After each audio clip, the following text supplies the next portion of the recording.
کسی بھی عمل میں برکت اچھی نیت سے ہوتی ہے.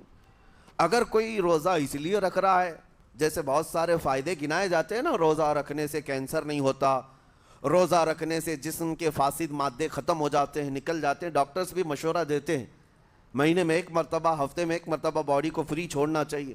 تو یہ تو جسمانی فائدے تو رکھے گئے ہیں، لیکن اگر تم روزہ اس نیت سے رکھ رہے ہو کہ میری باڈی صحیح ہوتی رہے، تو گویا کہ تم تو اپنی دنیاوی غرض سے روزہ رکھ رہے تھے. یہ فائدے تو ملنا ہی ملنا ہے، یہ فائدے یوں بھی ملیں گے اللہ تعالیٰ کی طرف سے آپ کو، لیکن نیت وہ نہیں. روزہ رکھنے کی نیت یہ ہو کہ میرا رب مجھ سے راضی ہو جائے اور مجھے رب تبارک و تعالیٰ کا خوف اور تقوی حاصل ہو جائے.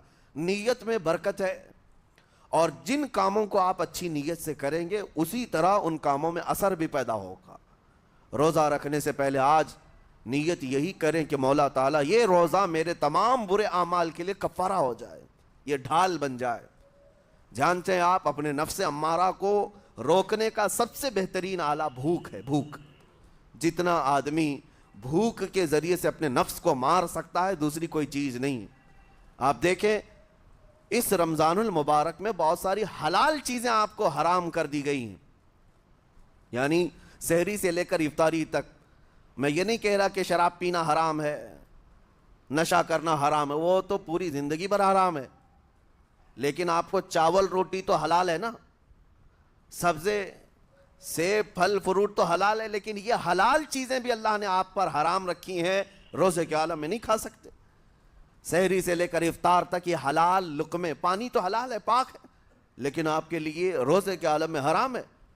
اسی طرح شادی شدہ مرد اپنی عورت کے ساتھ زندگی بھر کبھی بھی جمع کر سکتا ہے، رات میں سو سکتا ہے، لیکن حالت روزہ میں وہ حلال کام بھی حرام ہے. حلال کام بھی حرام ہے، اپنی عورت سے جمع کرنا حالت روزہ میں کیوں روکا گیا؟ کھانا پینا بھی حلال تھا، عورتوں کے ساتھ شباشی بھی حلال تھی، لیکن روزے کے عالم میں ان حلال چیزوں کو روکا گیا. تو آپ سوچ سکتے ہیں اس چیز کو، سوچ سکتے.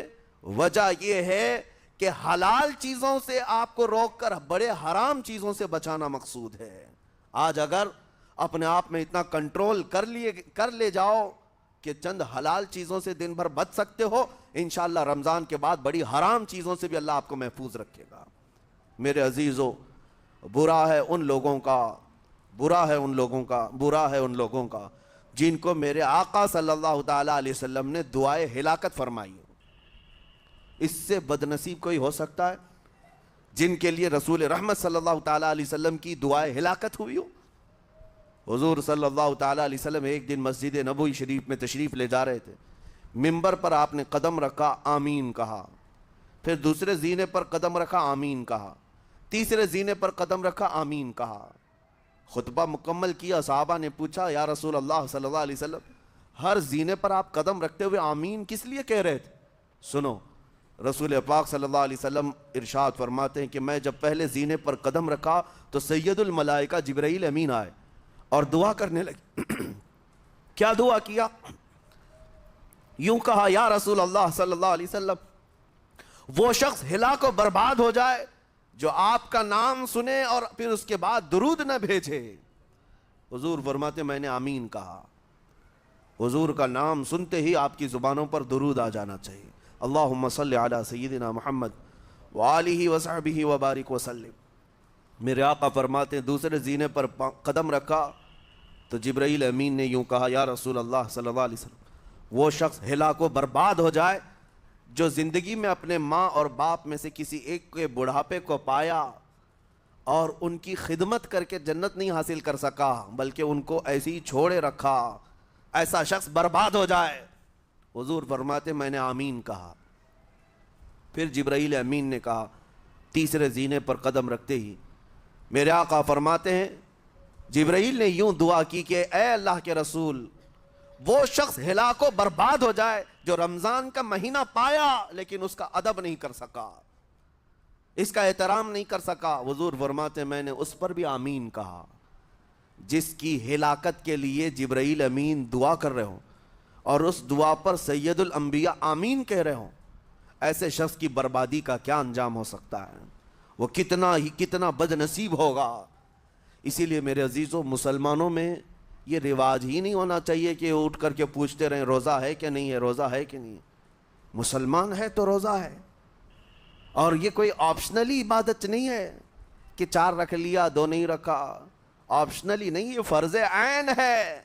ایک روزے کو چھوڑنے کا گناہ فرمایا گیا 600 سال تک اسے دوزخ میں رکھا جائے گا، 600 سال تک۔ یہ معمولی چیز نہیں ہے۔ اور جن کے پچھلے روزے قضا ہو چکے ہیں معاف نہیں ہوں گے، تھپڑ مار لیں گال پہ، توبہ توبہ کر لیں، معاف نہیں ہوں گے۔ توبہ تو کرنے کے ساتھ ساتھ قضا بھی کرنا ہوگا، جب موقع ملے سال بھر میں اپنے چھوٹے ہوئے روزوں کو واپس کرنا ہے۔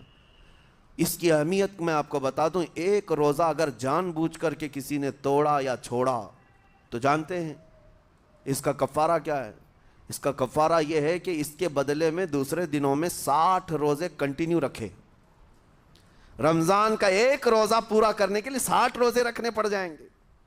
ہاں اگر کسی عذر کی وجہ سے، کسی تکلیف کی وجہ سے چھوڑا تھا، بیمار تھا یا سفر میں تھا یا تکلیف کی شدت تھی، اس وجہ سے روزہ چھوڑا تھا، تو اس کے بدلے میں